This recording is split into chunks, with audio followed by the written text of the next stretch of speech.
tuning in. I thank you. I'm Strong Beverly with a big cast on this time, joined by Taylor Huffman to my left, Eli Murphy to my right. Once again, we have a very, very busy schedule, but first, we're going to talk with our wonderful sponsor.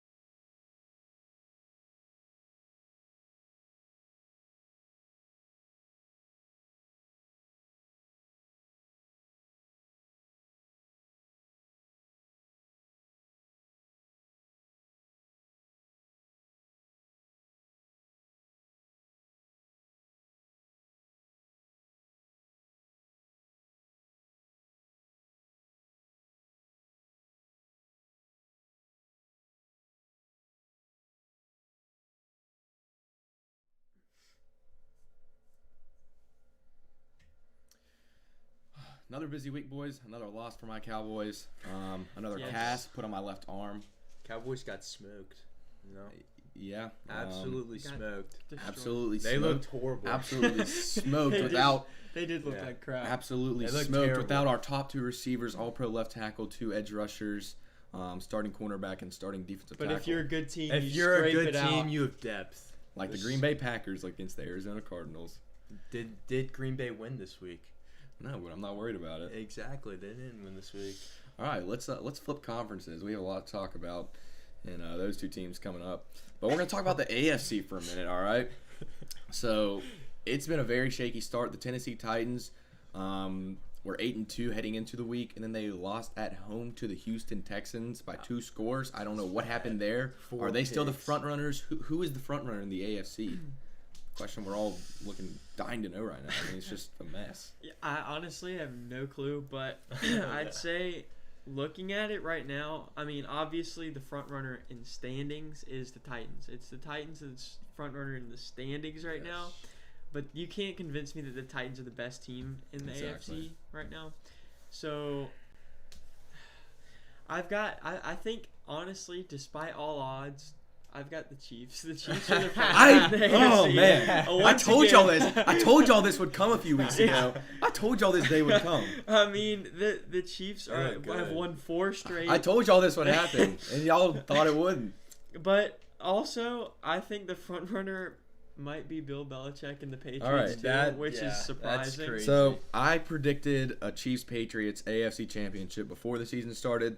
3 weeks ago, I looked like a complete moron. Today, I look like a genius, right? That's how the NFL can flip on you. Yeah. That being said, I think those two teams right now, after Week 11, heading into Thanksgiving week, are the two frontrunners in the AFC. Which one do I like more? Well, what league is it? It's a quarterback league. So I like Mahomes more than I like the rookie Mac Jones. But it also helps to have the best defense in the NFL. So Obviously. I know y'all are saying this, but I still have the Bills as the front runner. I think their defense is better. You're saying that you're saying it's a quarterback run league. Josh Allen is one of the best quarterbacks in the NFL. He did not look like it's Sunday. He's been too inconsistent. How are the Bills the front runner right now? They've literally looked like garbage. They have looked bad. But I'm saying that when it's all said and done, they will be the best overall team out of anyone in the AFC. I think they will be if they can get home field, but they will not get home field. But their defense is probably the best in the league, number one. And their offense... Their defense has been exposed multiple times by Derrick Henry and the Titans. Jonathan Taylor scored 5 touchdowns. Their run defense needs work. It obviously does because Jonathan Taylor just Smoked scored 5 touchdowns. Smoked. And Derrick Henry, when he played the Bills, put up, 200 yards on the ground and 3 scores. I still think that team's come playoff time. That's the most balanced team, besides maybe the Patriots. Okay, maybe if they can figure out how to defend the run, but they just allowed like almost 200 yards and 5 touchdowns. They did. But also, whenever you're saying Derrick Henry and Jonathan Taylor, those are also the best 2 running backs in the NFL. Derrick. Yes, but those are also the best. Come playoff time. They're the best 2 running backs in the NFL. Okay, so I think that on any team, Jonathan Taylor and Derrick Henry can do that to literally anyone. No, they can't. So my yes, thing they is, can. Derrick Henry's the best player. Jonathan can. So I don't trust any of these quarterbacks right now besides Patrick Mahomes. You know, it was cute the first 8-9 weeks of the season. everyone was like, "Oh, Patrick Mahomes, he's dead. He's whatever. You can say whatever you want, but he's still got 9 years left on his contract. He's not going anywhere, and now he's the best quarterback in the league." There, I said it. Okay, but the thing listen to this. Do you trust any of these quarterbacks? Tannehill in the 8-3 Titans has 13 touchdowns and 12 interceptions this year. I don't know how they're winning ball games. Their defense hasn't been too impressive up front. I think Harold Landry, he's been impressive, but they lost their number one corner, Caleb Farley, the rookie. He's out for the year. Yeah. So I don't know how the Titans have been winning these games. It's really incredible. Give so much credit to Mike Vrabel, but we just saw them get exposed by a bad Texans team. Because I don't trust them. The thing is, it's not. You say it's completely a quarterback league. It's not. It matters. Quarterback is the most important position on the field. In today's age, it's a quarterback league. But if in today's age, also, if you have a good defense, you're going to be good. Look at the Patriots. Always. I don't count the Patriots as an NFL team because they're just a Bill Belichick team. They're just completely different. Oh no, that's supposed to be. Because the Patriots don't need a good quarterback to be good. They need an efficient. Brady, I know Brady's a Hall of Fame quarterback. But with the Patriots, for majority of his time, he was a game manager because the defense allowed him to be able to just be efficient downfield, not do anything crazy. Mac Jones has looked really good, and too. so, due to that, the Patriots look like prime Patriots right now. And I would say right now, they're probably the front runner because the Chiefs didn't look amazing against the Cowboys. I'm not going to lie. Offensively, the Cowboys didn't have two of their best weapons. If they would have won that game. I'm being honest. I can respectfully agree with you as a Cowboys fan. But when you look at it, Tom Brady's obviously the greatest quarterback of all time. So Bill Belichick and Josh McDaniels would have let him loose, come playoff time or just whenever they needed to make a run. But with Mac Jones as a rookie, you can tell with their play calling, they don't trust him as much as they trust Brady because they just know he's a game manager. Well, it's a different situation. That's what I'm saying, and obviously that's the point. Over time, they're not gonna give him the full keys to the kingdom this early in his career. Yeah, over time though, they're gonna. So they've one of the worst wide receiving cores in the NFL. Yeah. The thing is, they have a great run game. They don't turn the ball over. They don't get penalized, and they play great defense. But when it comes down to it, the Chiefs are just too talented. So if we see these two teams play in the AFC Championship game, I don't care where it is. Patriots defense is going to snuff them out. The Chiefs' offense is talented. Their defense. But their defense is trash. Look at the AFC Championship game in 2018. The Patriots had the best defense in the league. The Chiefs had the best offense, very similar to this year, as the Chiefs are spiraling towards an upward, maybe the best offense in the NFL. Who knows? The difference was Tom Brady made so many clutch throws in the fourth quarter and in overtime to win that game. I don't know if Mac Jones can do that. That's what it's going to come down to. Okay. He's just a rookie. The thing is, if you match the Chiefs up with the Patriots right now, if you put them playing in the playoffs, I don't know where it'll be. I would take the Patriots right now because their defense is going to snuff out the Patriots, and the Patriots will put up enough points to make it extremely hard on the Chiefs. The Patriots are good at doing enough. Because the Chiefs are garbage on defense. I don't care what you say. They are terrible on defense. They are not garbage on defense. They are horrible on defense. They are not. They were. They still are. And then Chris Jones got healthy. That doesn't change very much. L'Jarius Sneed got healthy. That doesn't change their secondary. L'Jarius Sneed got healthy. He's playing like a top 10 corner. Sneed's not playing like a top 10 He absolutely corner. is. You give the Cowboys CeeDee and Amari, they're putting up 30 easily on the Chiefs. 20s maybe. 30. With how they played on Sunday, I don't know if they hit 20. Well, because they didn't have CeeDee or Amari. They didn't have anything on receiver. Their best receiver was Michael Gallup. Yeah, there was no separation there. I mean, but we did see look at New England's defense.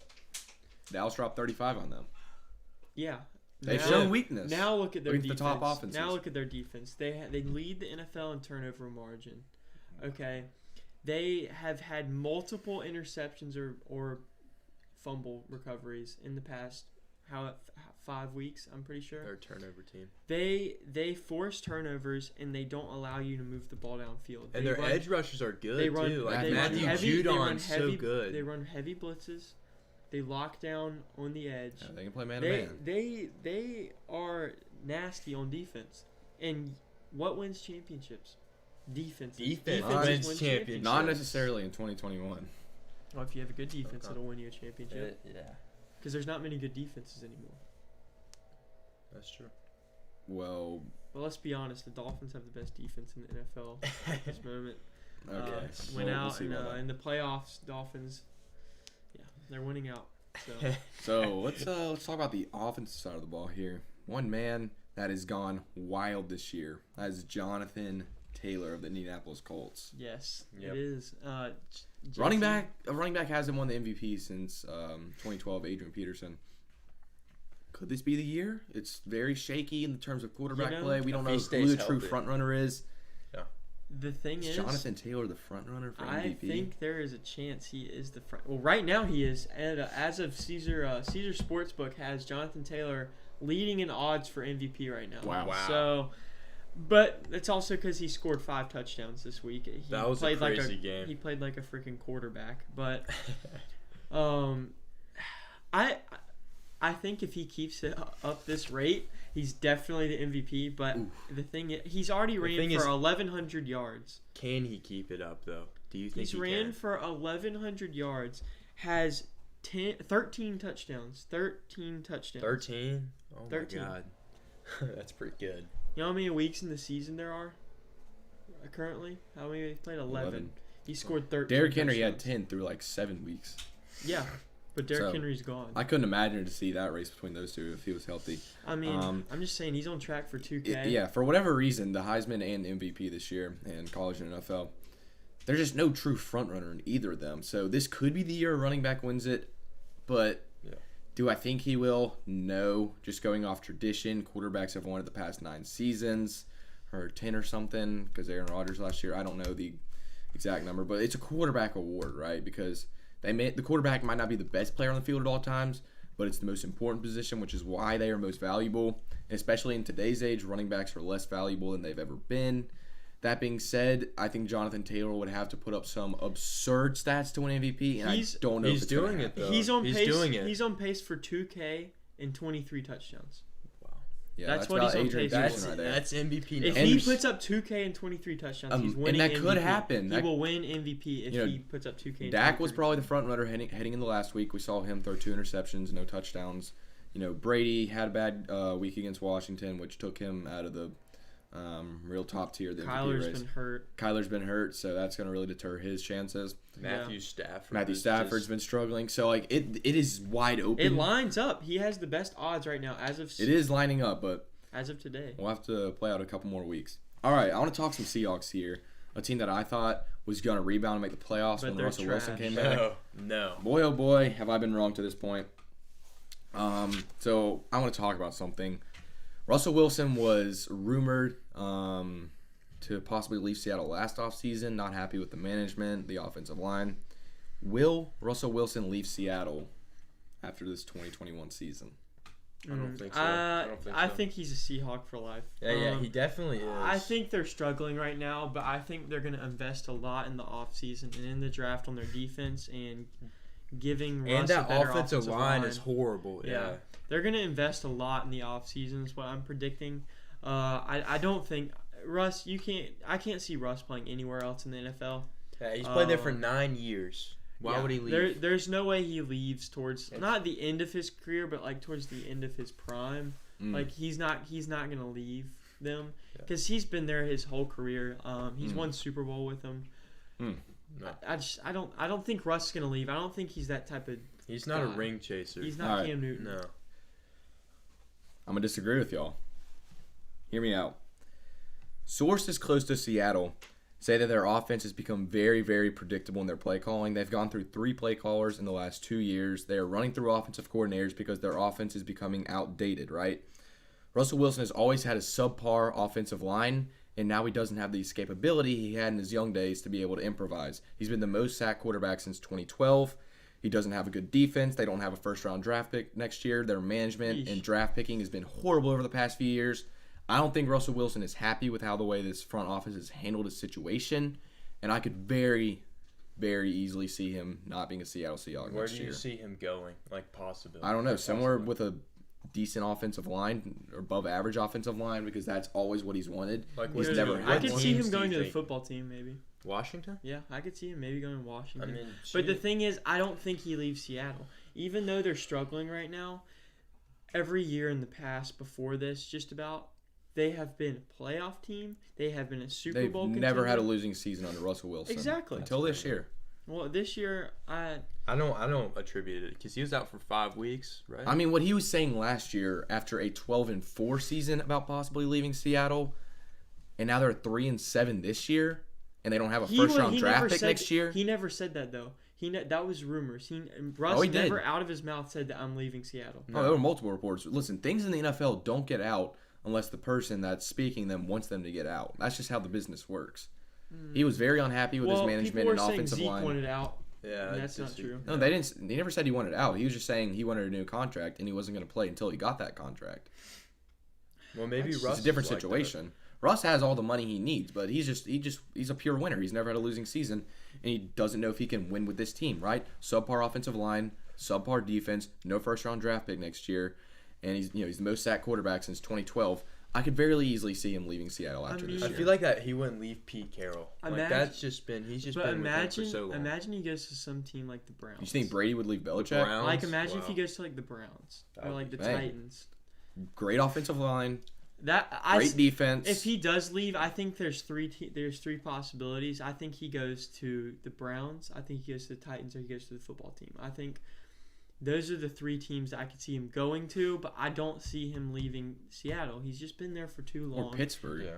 Pittsburgh, God, that'd be disgusting if Pittsburgh got him. Had Claypool, have Juju when he's They got the weapons. They got the line. Wilson's never that offensive line, Najee, and Freiermuth. That'd be a Super Bowl winning team. But I don't see that happening. I don't think Russell Wilson leaves them. I just don't, because.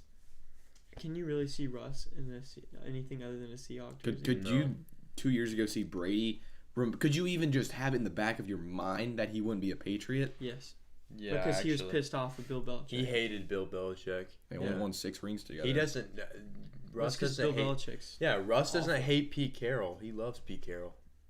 It's just. But it's a business. I mean, as long as you're winning football games, I don't know why it matters. I mean. You win 6 rings together. Why would you leave when you're 42 years old? Because it's Bill Belichick, and Bill Belichick's the greatest coach of all time. It's Bill Belichick. He wasn't giving Brady the respect he deserves. Yeah. All right, let's flip the script here. Let's talk about the Titans, who we've already, slandered a little bit. No Derrick Henry. Julio Jones is very banged up and hasn't been what he used to be. Is this team a true contender? After how they looked last week. When they come back, yes. When Derek comes back. When they're back, they are contenders. When Derek comes back for the playoffs, because he'll 100%. He may be back for the fantasy playoffs too, but he will 100% be back for the real playoffs. I mean, when Derrick Henry comes back, there will be just fine. Julio should be back in a few weeks. I don't think you can say the Titans aren't contenders because they're 8-3. They had a bad week. So did the Cowboys a couple weeks, and no one was overreacting. Yep. But it's an MVP. This team is 7-0 against teams that made the playoff last year, which is absurd. Yet they've lost to the Texans and the Jets. So I don't know which Tennessee team I'm gonna get week in and week out. And Tannehill has had a very subpar year, but no one's really noticed it. I don't know how this team's been winning the way they have been. It's been because he's been getting the Yes, they've been doing good without because their defense and Derek. Kevin Byard, honestly. Well, they beat the Rams. They beat without Derek.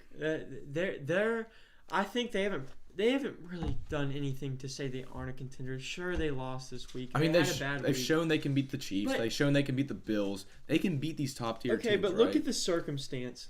It was. Beat the Rams. I know that the Texans were playing on the same field, but the thing is, I don't know if y'all watch that Titans game? It was pouring rain. It was like they were in the middle of a Which should help them because they're a physical football team. They are, but the thing is that it's you can put an asterisk next to that loss because it was just a weird football game. It was absolutely. I'm not gonna put an asterisk by it, but I'm gonna let them off the hook like I let my Cowboys off the hook. Yeah, right? That's what I'm saying. Everyone has those weeks. Yes, it's the NFL. Exactly. At the end of the day, these are all professional football players, and they're all. And at any time, any of them could show up and play an incredible football game.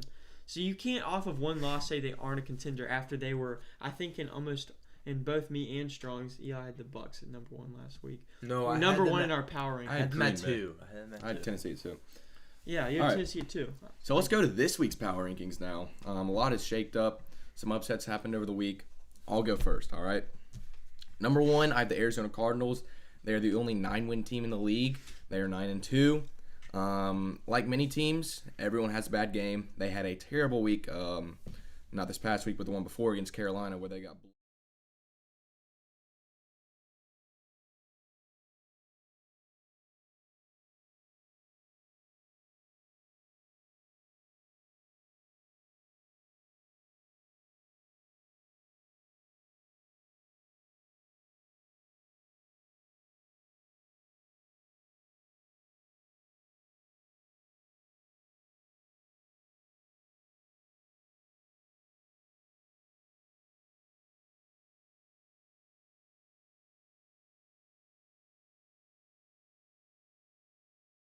defensive players came back. Their defense looked as good as ever, or maybe Daniel Jones just looked like Daniel Jones. Either way, they got the win by 20 points. They're back on track. Bucks at 3. 4, I have the Cowboys. Tough loss at Kansas City.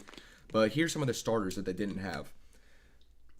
Amari Cooper, CeeDee Lamb, Tyron Smith, DeMarcus Lawrence, Randy Gregory, Neville Gallimore, and Kelvin Joseph. That's 7 starters, 7 key starters that were out for Dallas. The whole team. And while the Chiefs only had their right tackle, Lucas Niang, was their only starter that did not play on Sunday. So when you look at that, the Cowboys healthy could have very easily beaten the Chiefs. Cowboys at 4. Patriots, I have them at 5. They're continuing to dominate defensively. Run game, turnovers, or they don't have any turnovers. They get turnovers, and they aren't penalized. Here's one thing that good organizations do. They only take a very short period to rebuild. You know, last year, Tom Brady leaves. They have the most opt-outs in the NFL. And then all of a sudden this year they're back, right? The good organizations don't take long to rebuild. And that's what the Patriots have done. 6, I have Kansas City. I told y'all not to panic. Y'all did not listen to me. And look at them now. Andy Reid and Patrick Mahomes got it together. The defense is starting to click. Kansas City at 6. 7, I have the Rams. They're probably the most high-end talented team in terms of like high-end talent. Matthew Stafford, Aaron Donald, Von Miller, Jalen Ramsey, Odell Beckham Jr., Cooper Kupp. But sometimes that doesn't produce wins. So until I put them, I'm going to have to see them put all these players together and work as a team and win games before I make them go higher. 8, I have Tennessee. We just talked about them. Don't know what I can expect out of them moving forward. 9, I have the Chargers. Herbert is looking like a star, absolute star, maybe top 5, but they have a lot of questions defensively. 10, I have the Colts. Jonathan Taylor's looking like the MVP. And then Carson Wentz had a very underrated season. 18 touchdowns, 3 interceptions. They just dominated Buffalo. Colts at 10. I like it. Yeah, I agree mostly. I have at 1, I have the Cardinals as well. I think we all have the Cardinals at 1. Cardinals with Kyler back, whenever they get D-Hop back, whenever they are going to be good. They are the best team in the NFL right now. Yeah. Bucks, I have them at 2. Like you said, don't worry about that Saints loss. Don't worry about that football team loss. Yep. They're going to be fine. Bucks looked incredible against the Giants. They looked back to their old selves. Had them at 1 a couple weeks ago. I have them right back at 2. They're great. They're looking like a Super Bowl team. Yeah. Packers at 3. Packers, they lost. Aaron Rodgers looked great with that banged up foot. I don't know what happened, but he looked great even being hurt. Their defense looked a little shaky, but I think they'll pick it up. Still, Packers at 3. At 4, I got the Chiefs. Chiefs, best team in the AFC. Amen. Told y'all. Best team in the AFC right now. And everyone who is doubting him, everyone that's saying Mahomes. Y'all were doubting them. I was doubting them if they continued to struggle, but they did not. I wanted to see how they did. Won 4 straight, just took the Cowboys, although their offense still didn't look great. They have an excuse. They have an excuse. There's no excuse for the Chiefs' offense. That's not my Cowboys. The Chiefs looked. They're starting to look back to what the Chiefs are supposed to look like. 5 Cowboys. You can't hate them too much for this. You can't put them down too much for that loss. Played an incredible team on the road without their 2 best receivers. You can't expect them to do what you expect them to do healthy. 6 have the Patriots. They've really if you would have told me at the beginning of this year, when the Patriots were 1-3, that I would have had them at number 6 in my power rankings at some point this year, I would have told you that you were high. But I do not. I could see the Patriots potentially jumping possibly in the top 5 if they keep this up. They've looked incredible. Their defense, unbelievable. Their offense has been doing the job. If Mac Jones can continue to be efficient, this defense can play to this level that they've been playing at, they are at number 6 for me. Titans at 7 dropped a lot. I had them at 2. I think I had them 1 at 1 last week. Titans looked awful against the Texans. Although everyone has bad weeks, everyone has off weeks. Titans, I think they're 7. They're not dropping out of the top 10 by any means. Just had an off week, but I can't put them in top 5 after seeing what they did last week. I can't trust what they've been doing. Rams at 8 had an off week. They haven't put it together. Bills at 9 really fell off. They've been looking bad, inconsistent. They'll play a good game, then they'll play a bad game. Then 10 Colts with JT scoring 5 touchdowns. If he can keep that up, this Colts team is nasty. Eli. Okay, so I actually really agreed with that. For my 1, I think we all have the Cardinals, rightfully so. Yep. You know, we can't really count them out. Kyler Murray's been out. D-Hop's been out. They'll be fine. 2, I have the Packers. I know they lost, but this team is good. It's really good. Yep, it could have gone either way. That game was really close. The Vikings are really talented. They still played really hard. Packers should have won that game. You know, yeah, the only reason I couldn't put them at 1 is because their defense just it just didn't look great that game. For 3, I have the Bucks. They look great. There's not much to say about the Bucks. They have Brady, and they look great. So, good Brady equals high ranking. Yeah. And 4, I had the Chiefs. I'm really high on the Chiefs right now. I don't know about y'all. I think they're really good. They're one of the best teams in the AFC right now. I still think the Bills will be very good after a few weeks, but right now the Chiefs deserve the 4 slot for me. 5, I have the Cowboys. They dropped down a little bit, but they have an excuse because yeah, my bad. Yeah, I mean 5, I had the Patriots, and so I thought they played a great game. Their defense looks good. They've played just great. 6, I have the Cowboys. They dropped down. They have an excuse though because they've had wide receivers out. They've had left tackle and a few defensive players would have helped out. 7th, I don't know how you can't put the Bills in the top 10. I don't. Like I can't not put the Bills in the top 10. I still think they're they could be a Super Bowl team. Since they're a Super Bowl team, and I know Josh Allen's just been he's been okay, and their defense didn't look great. I still think they're a top team though. It's not a question. 8, I have the Titans. The Titans, like Taylor said, they looked inconsistent. Tannehill with 4 picks. And it just didn't work out this week, and so I just dropped them down to 8. 9, I have the Rams. I think the Rams, they're still really talented, but they've been in a slump lately, and it's been bad. Like Matthew Stafford has not looked like the MVP that we once saw. I just don't really like this. And 10, I have the Chargers. I really like this Chargers team. Their offense is so good. Herbert looks like a top 5 quarterback, like Strong said. I really like Austin Eckler, Keenan Allen coming into shape, Mike Williams. Their team's really good, but their question's their defense. I don't know how that's going to stand out late in the year. Exactly.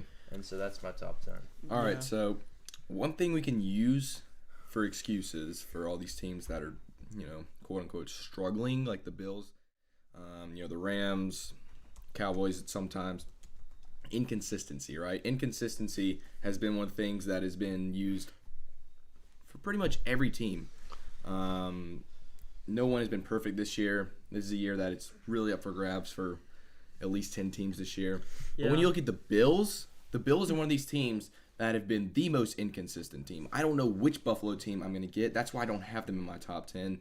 You can't lose to the Jags if you want to be a Super Bowl contender. You can't get blown out at home by 26 points to the Indianapolis Colts if you want to be a Super Bowl contender, because you beat the Kansas City Chiefs by 18 on the road, and then you go and lose to the Jags. inconsistency is one thing, but this much inconsistency, this much poor quarterback play by Josh Allen and turning the ball over too often is another thing, right? Okay, but the thing is, They're still a good team. They're dude. still They're a 6 great and 4. roster. They're still 6 and 4, and They're not out. we've seen them destroy the Chiefs on the road. We've seen them do all these incredible things, and I know they're inconsistent, but you can't take them out of the top 10 for that. Talent-wise, just the caliber of their team, like if you look at it, they are definitely a top 10 team. They are a top 5 team if you look at the caliber of their team. Oh, yeah. It's just you can't slander them out of your top 10 just because they've been inconsistent. That's like Because they're going to come back around. It's just like That's the like Chiefs. They're going to come back and around. the The thing is, we Titans. know the Chiefs are going to come back around. We know the Patriots are eventually going to come back around because good organizations. Patriots have come back around. Exactly, that's what I'm saying. That's Bills why I knew this are was a going to good happen. organization. Good organizations, they haven't won a playoff game until last year since the 90s. They are a good organization. Yes. They are not a well-run They organization. drafted Josh Allen over every other garbage quarterback in that draft, like Sam Darnold. You can't say it's a bad organization with the It is. turnaround that they've had. They've had a complete Well, the thing is, 180. everyone has good spurts in their organization. The good organizations stay up here for a long time, and it doesn't take them that long to get from down here to up here, right? The Patriots took them 1 year to rebuild, despite losing the best player of all time. It took them 1 year to get back into Super Bowl contention. Okay. While teams like the Browns, they're 11-5 1 year, and then with all this talent, they can keep a steady incline. That's the difference between good organizations and bad organizations. So I can't trust this Buffalo team. I don't know if they truly are a team that can stay up here for as long as these elite other teams, greatly run organizations. I'm just telling can. you, they're going to turn around and They definitely will. they'll be There's fine. no They'll be question. fine. Yes.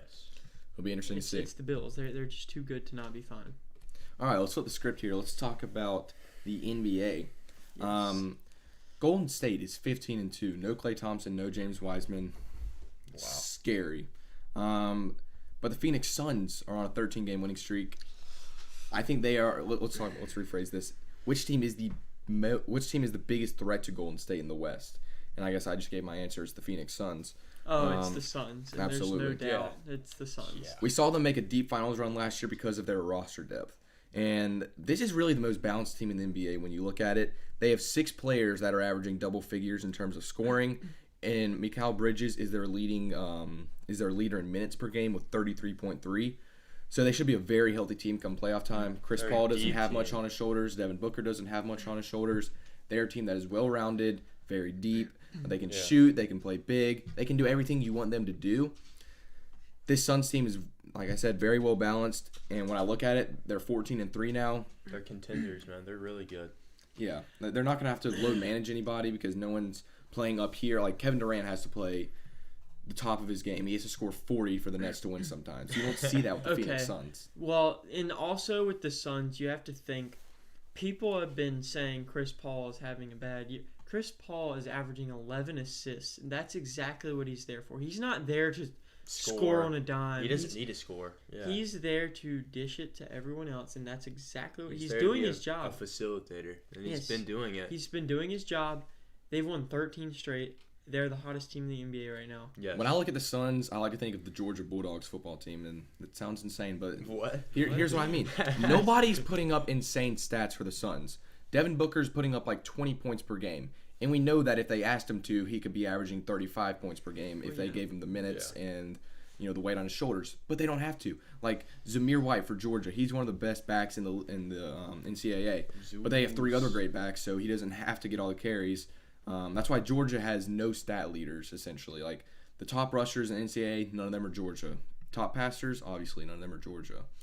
Stetson Bennett's our quarterback. How about their defense, though? Yeah, sack leaders. The thing is, everyone's eating on Georgia's defense, so nobody's going to be like... Share the love. It's because we have all that talent. You're not going to see that one guy that has we like rotate 20 3 sacks. strings That's what I'm also, saying. and It's that's the all. same And that's thing. what the Suns do. That's exactly where I'm getting at. It's the same thing with the Phoenix Suns. Everyone's They have good. great depth. They can do anything at any time. Yeah. Kind of like Georgia. I think the Suns are definitely not the only team that can compete with the. If you take in a 7-game series, like it will be in the playoffs, I have the Jazz, the Mavericks, the Nuggets. They can all compete with the Warriors. They can all compete with them. It's not the matter of if they can compete. I think the Suns are the only team that can truly, in a 7-game series when Klay's back, beat the Warriors.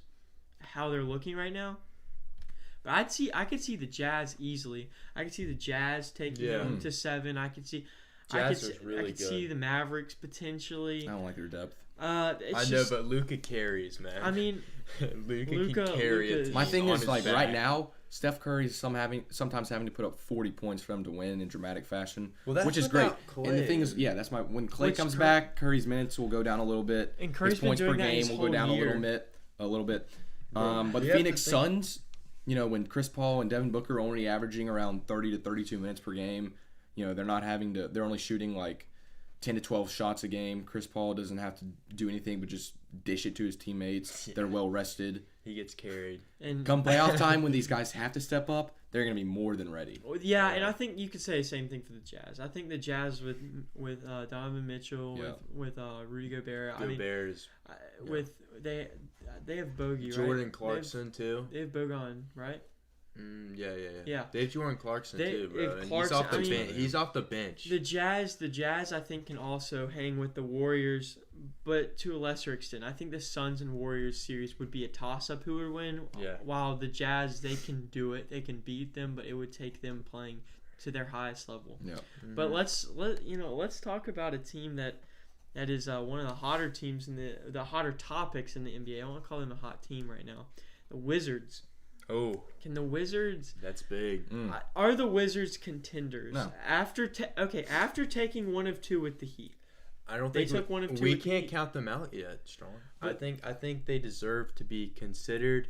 I'm not saying that they're a favorite, but they could possibly make a deep run in the playoffs. They could possibly do it. Okay, I think they can. Is too talented. My thing about them beating the Heat 1 of 2, they lost by 15 in Miami. Then 2 days later, they played Miami. They only scrape it out by 3.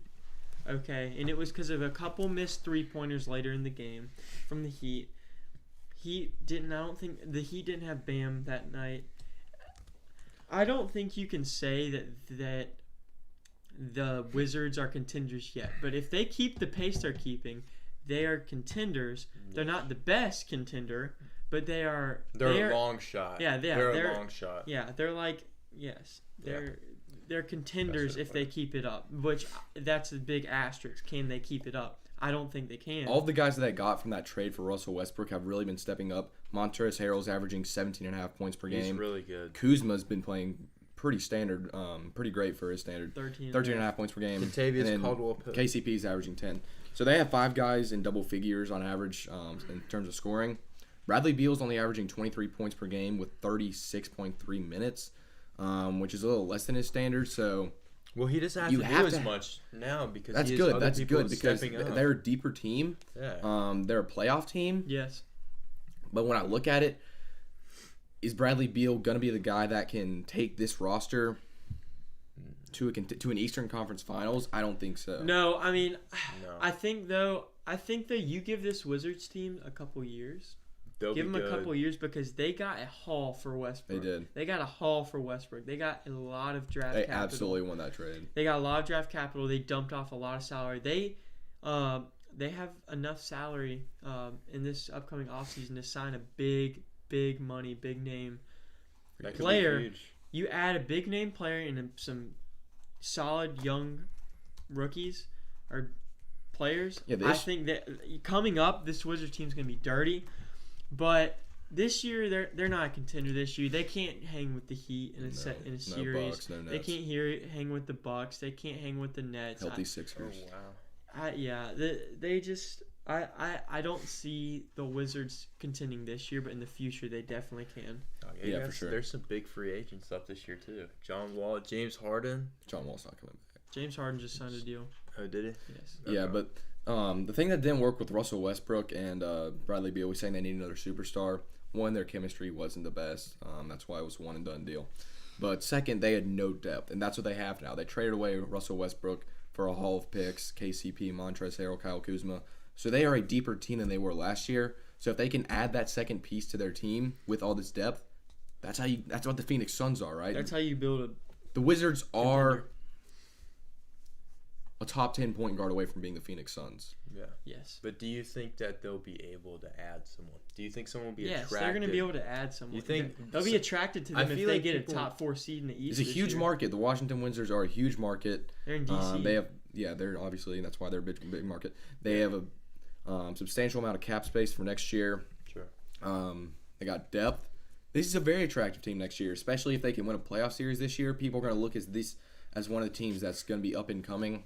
One of the teams that really has a chance next year. Especially with that draft capital they've inherited. Exactly. All right, let's flip the script here. One more NBA topic. A lot of big threes out there. A few that we're going to highlight. Who is the best big three in the NBA right now? Okay.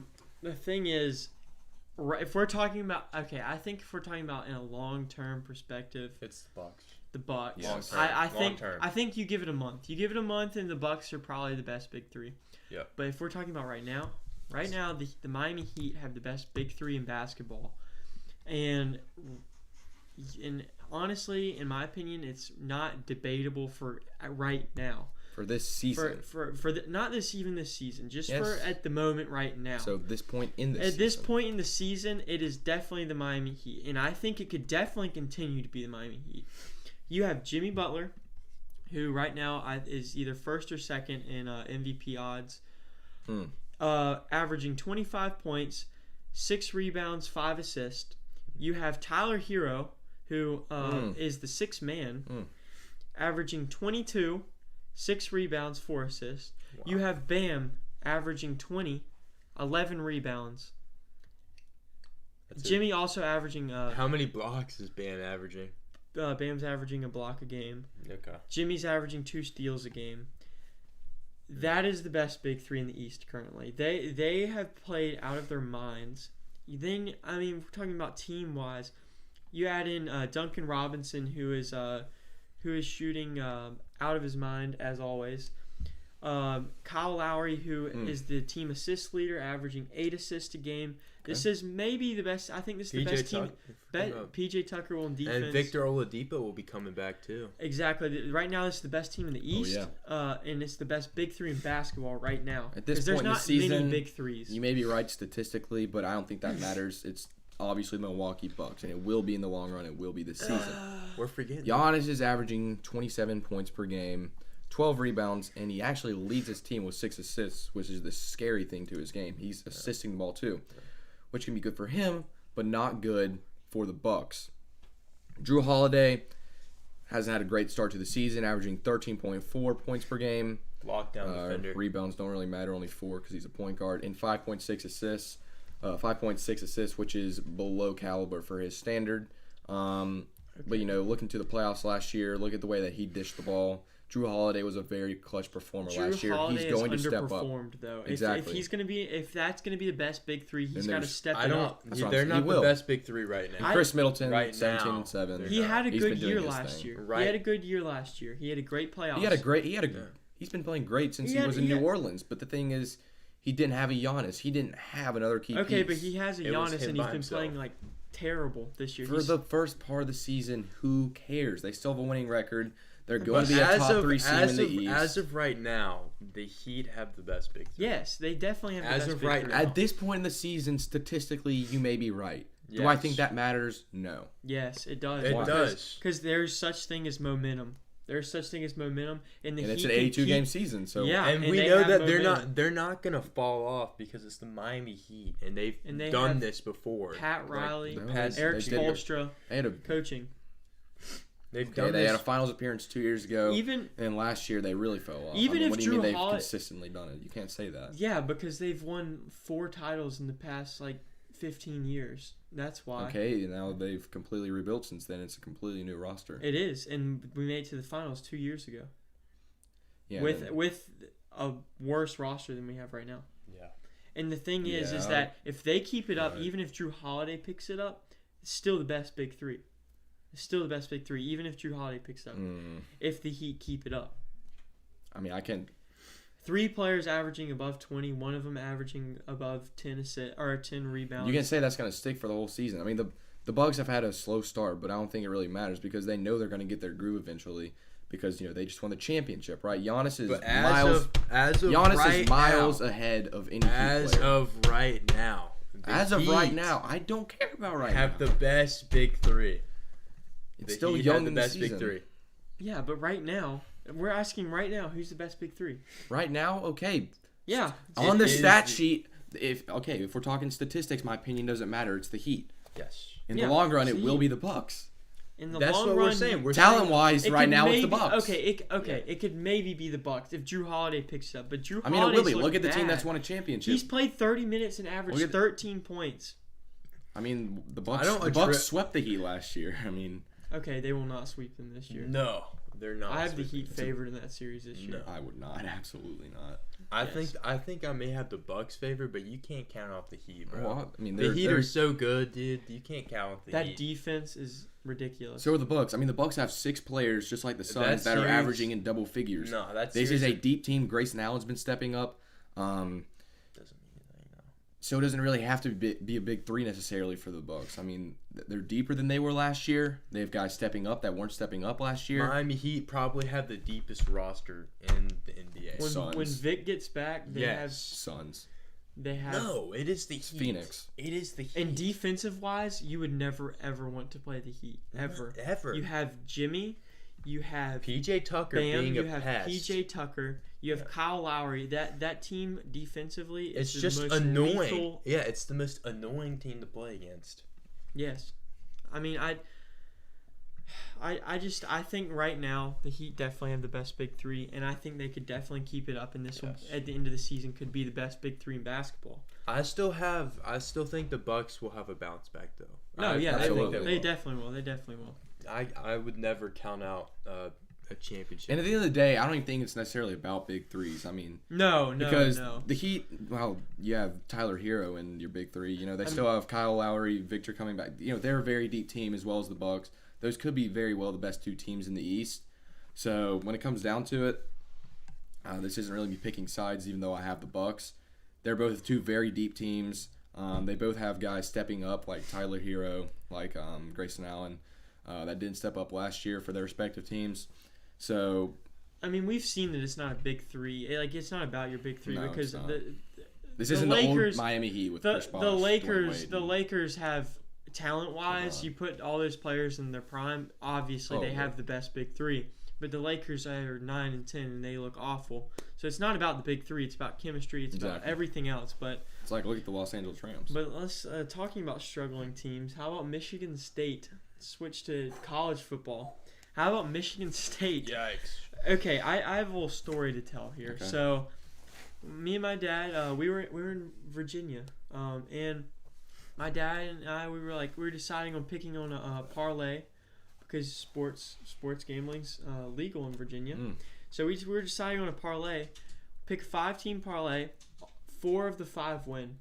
We picked Michigan State to cover 20.5. Michigan State. We thought that one was a lock. I did too. Thought that one was a lock of them covering 20.5, but obviously it wasn't. No. What the heck happened? What the heck happened with Michigan State? They looked like an FCS team. It looks like Georgia versus Charleston. This is the deception that you see in the Big Ten every season. You see these 1 or 2 Big Ten teams outside of Ohio State get put way up here when they should be somewhere in here in the middle of the pack. No, but you see them there. They were like down there. They were ranked up here. Yeah, but they should be ranked over here because they're beating up on all these subpar Big Ten teams. Watching that game. Kenneth Walker, exactly. Kenneth Walker was a Heisman hopeful.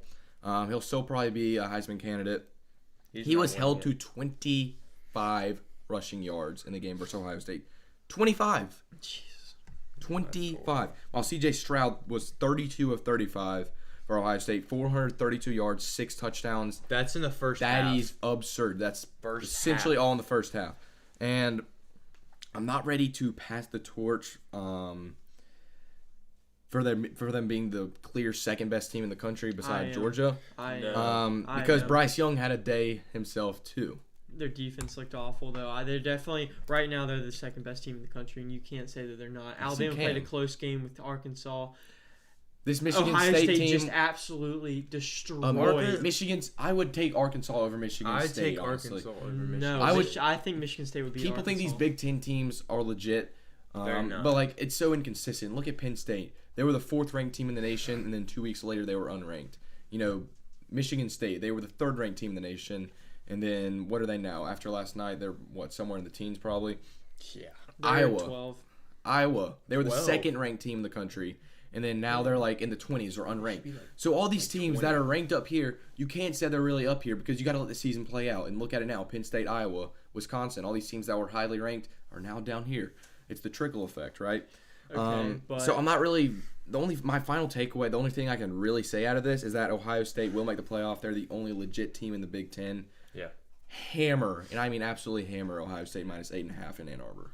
Who would they be playing in the Big Ten? Wisconsin, I think. Wisconsin or Iowa. It doesn't matter. Do they even have a destroy chance? them. Yeah, like for real. I think to your point of them not being the second best team in the country, they are definitely right now the second best team in the country. Bama has shown nothing to show that they are the second best team in the country. People are just saying that off of the sheer talent that Bama has. Bryce Young has played Great. on and off this year. He's had great games, and then he's had some poor games. Talent wins you games. Their offensive line has been awful. Their offensive line is like we do have mid-tier, like a top 5 lineman on our line. Yeah, you have one lineman, Evan and Neal. everyone else is terrible on the offensive line. Everyone's Y'all allow like 5 sacks a game. It's terrible. Not against Arkansas. You can't tell me. Okay, they all had 35 points against a bad Arkansas offense. I take Arkansas over Arkansas Michigan scored State. 7 points on Georgia. Arkansas- Actually, sorry, 0 points on Georgia. That's Georgia's defense, though. Yeah, but still, what I'm saying is, Scored 48 on Ole Miss or something like that. the thing is that you can't right now. There's nothing to show that Ohio State isn't the second best team in the country. They definitely are. They're definitely the second best team in the country right now. And until Bama proves it and has either a statement win against Auburn or beats Georgia, they're not the second best team in the country. They are not. I don't see any statement win for Ohio State either. I mean, you can say last weekend's absolutely They dominant had winner. That's That the was a good definition win. of a statement. That win. was a They good That was beat a- number 7 That was in the a country great by game. 49 They are points. not the number real number 7. 7 No. team in the country. Okay, Number okay. Let's say even if they're not, even if they're low top 20. That 25, was a even if they're cupcake 20, that's game. a statement win. Bama just played number Look 21. what Bama did to Ole Miss. Ole Miss is the number 9 team in the country, and Bama was Yeah, they leading. didn't beat them by I'd say- 49. They were beating them by 42-0 until they put their, but they didn't beat them by walk-ons 49. They were up 49-0 in the first half. Okay, do you really think putting in the reserves in actually matters to a team's true talent? Like Ole Miss is ranked number 8 now? Number 8, and Alabama was beating them 42-0 at one point. Number 9, but still, it's just like 40. Okay, you can't say it's not a statement win. That's the biggest statement win. It's you a could have. It's a statement If- win. I think But neither of these teams other have a than statement Ole Miss, win. other But than I Ole don't Miss, think- Bama's lost to Texas A&M and played close to an awful LSU Okay, team well, that barely scraped out Look against what Louisiana. Oregon lost to an Oregon team that got blown out by Utah. Yes. Okay, but still, it's the fact of the matter is that Bama lost to A&M, which is not an awful loss, but it's a worse loss than against Oregon. Mm-mm. They should have lost to A&M's a better team LSU. than Should have Oregon. lost to LSU. Yes. Had a close game to Arkansas. They've shown really nothing to show they're the second. Okay, Ohio State almost lost to Nebraska. I think Almost lost to Penn State. Dude, A&M is so much better than you all these SEC teams are I know. this much higher than Big Ten teams Okay, down here. I know they are, but Big Ten is not near okay, as good as the SEC. I know. Yes. SEC's obviously better. Yes, obviously for a reason. But listen. The thing is, if Arkansas Listen. Okay. listen. Okay, The okay, thing go ahead. is, right now you cannot tell me that. Okay, I think talent-wise, Bama's the second best team in the country. Yes, they are. And I think if Ohio State and Bama played, it'd be a toss-up. But I think Bama may win playoff time. Exactly. So But then- right now, what they've shown, Ohio State's the second best team in the country. Why? Because Alabama hasn't proven their talent. They haven't. They've never. We- at no Okay, point we use this this. year We they've use proven- these flute games. We can't use these flute games. They've had a lot of. We fluke can't have a games. double standard for this. Ohio State, they almost lost to Penn State. They did have a fluke game against Oregon. They almost lost to Nebraska and Scott Frost, who's a mess right Okay, now. Alabama's had a lot of fluke games, and They've they've had zero LSU, statement wins. A&M. No, it's even. It's fair. But I'd say that those It's like in the SEC NFL, we teams are let better. these teams off with fluke games. You can't just not let them You off in don't college. let teams off in college with fluke games. If Alabama goes out and loses to Auburn, they're dropping they're out of the done. top 10. They're done. There's no fluke games in college because of, and it's a terrible system. You can have one if And you're an Alabama team. I think that the playoffs should expand to 12 teams for that reason, but you can't have fluke games. You can't afford fluke games. You have to play to your best of your ability every week. In Alabama, I honestly think if Alabama continues to play the way, and it's not exactly their team as much as their offense and defensive line plays terribly as they've played, they're going to get routed by Georgia. If they played how they did against Ole Miss, they can beat anyone in the country. Yeah. But they've only played like that once this year. Okay, and Ohio State's had bad games. Ohio State has had 2 bad games. Okay, so we've had... And Alabama's had like 3 or 4. No, I'm not a Bama fan by any stretch of the imagination. I hate Bama. In fact, I'm going to hate Alabama more than anybody next week. Yes. Come SEC championship time. That being said, the really only fluke game was against Texas A&M and LSU. I can't think of another game that they played like Arkansas, their defense played like crap. Yeah, but they were in control for that whole game. They were up by 2 or 3 scores. They gonna were, have it. but We take were gonna out busted coverage down the field with what's that, Williams or whatever, that receiver. Then that's a tie game. That's a tie game. That insane fake field goal they had. Arkansas had to pull out all the tricks to hang in that game. Oh yeah, but the thing is that they didn't have a convincing win against Arkansas like people said they were. All right, y'all want to talk about quarterbacks now? Sure. C.J. Stroud or Bryce Young? Let's go right into it. C.J. Stroud definitely is better this year than Bryce Young, and it's not really. How? How, dude? He's played so good, and Bryce Young's had some shaky games. It's because he's young. I think next year Bryce Young's obviously a Heisman. This year, I just think Bryce Young plays too young. He plays like he's too young. Eli, defend your guy. I'm going to have to disagree because I think that C.J. Stroud is in, number 1, he's in a worse conference. So he gets to smoke teams about every other week. Number 2, you know that's true. That's true. Every single game in that is a Bryce Young. Every single game in that is either a blowout So or a does shootout. Bryce Young. It's a blowout or a shootout. There's no defense in that game or any of these games. Well, so does Bryce Young.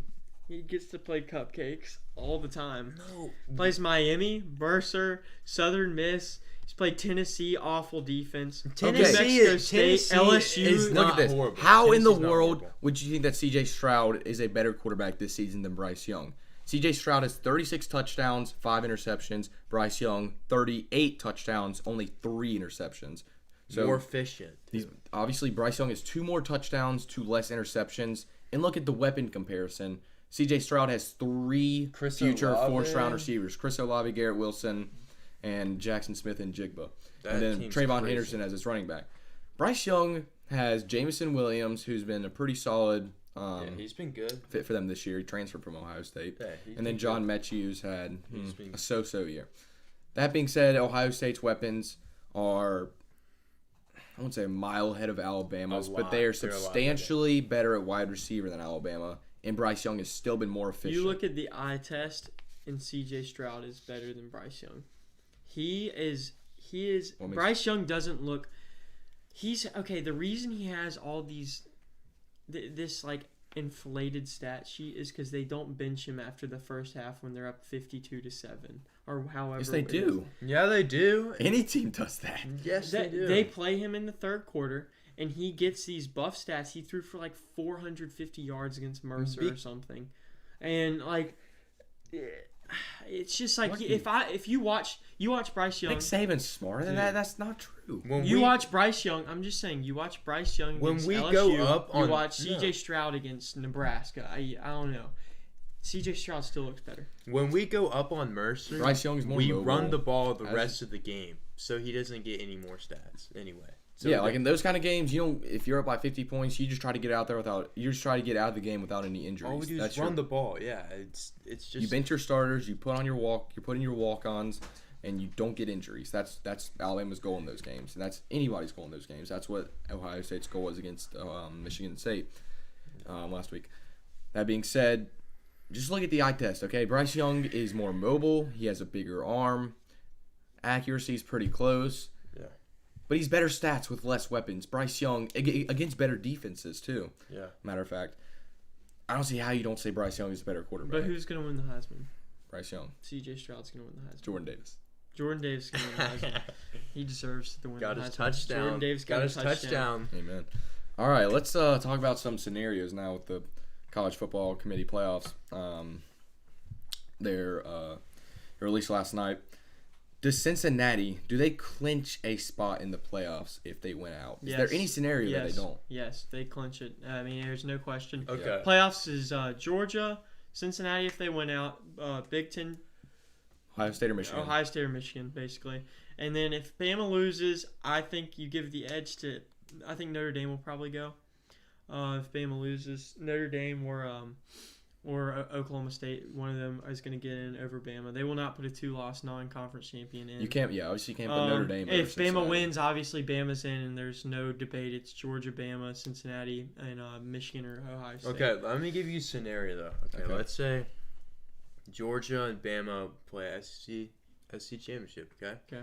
So let's say the game's decently high scoring, and let's say it's Not like gonna be high scoring. 27-24, and Georgia wins off a game-winning field goal from 52 Alabama's done. yards. Bama's done. Alabama State doesn't make it. You think they're done? Or do you- 2-loss non-conference championship. Never will go in. But who is the committee better? cannot Who justify is it. the better team?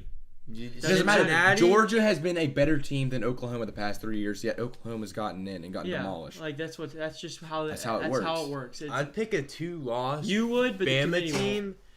No, look, listen. I'd pick a 2-loss Bama team that played a tough, close game with Georgia. I think they would demolish Cincinnati. I agree over with you. Cincinnati. But you can't do that. You can't No, justify you're not that. picking it over Cincinnati. Cincinnati has a ticket in if they win out. That's not who you're picking it over. You're picking them over Notre Dame or Oklahoma State at that point if they lose. And you can't do that because you don't put.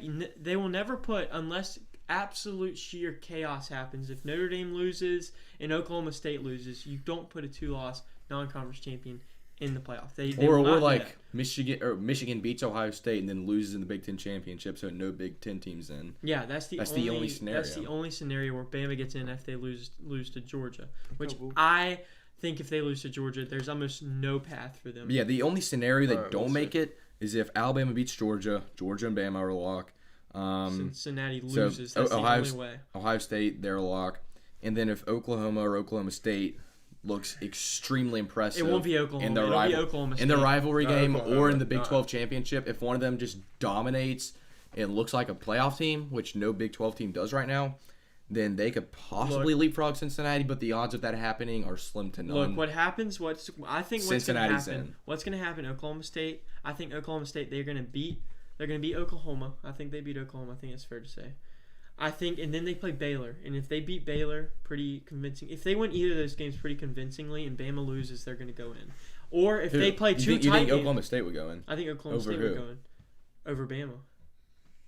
Oh, yeah, you're saying if Bama. Yeah, If 'cause Bama Bama's loses, if Bama then wins, then the committee has. Bama the wins, decision, there's not really a Notre question. Dame or Oklahoma State. Yeah, that's the tough decision. And that is a tough one. But the thing is, if they win two close games, And I think I would they go put in Oklahoma Notre State. Dame. I think Yeah, if they win Oklahoma two State. close Oklahoma games, State State. with 2 top 10 wins Yeah. over Notre Dame with no quality wins, I can never put getting Notre Dame embarrassed there. at home to Cincinnati. I think that's true. I think that's true. I go Oklahoma State. But the thing is, for Bama, Oklahoma still for has a path. Cincinnati, if they win out, they're in. I think Ohio State or Michigan, the winner of that game, They'll they're be in. Georgia's in. Georgia's in, unless hell breaks We lose to breaks out Tech. and we lose to Tech, which would never happen.